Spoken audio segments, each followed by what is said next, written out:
In this tutorial, we'll be showing you how to repair an iPhone XR that won't turn on. If you're experiencing this frustrating issue with your device, don't worry, we've got you covered.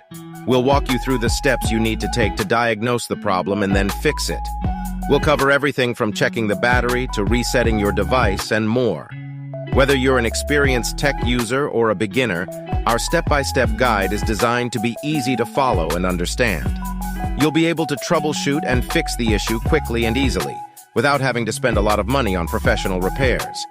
So if you're ready to get your iPhone XR back up and running, join us for this comprehensive tutorial. With our help, you'll be able to get your device working again in no time.